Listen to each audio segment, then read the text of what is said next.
sus rostros y sus corazones. Hermano, pues muchísimas gracias.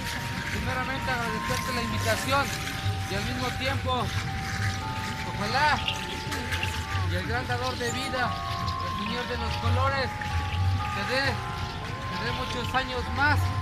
Son 4 años de trabajo, son difíciles, hermano, y tú lo sabes.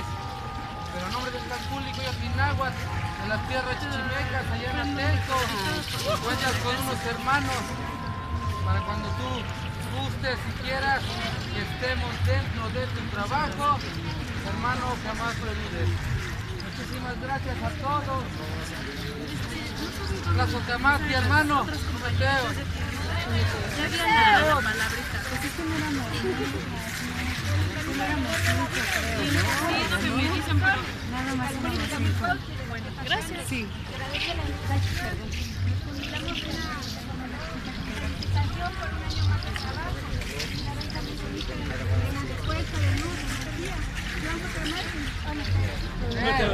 Mateo, hablando primeramente con el permiso del dador de vida, corazones.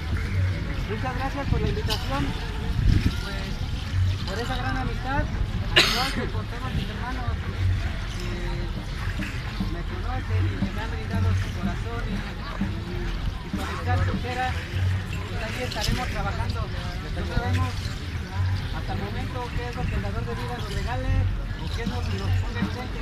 Mientras tanto, por esa amistad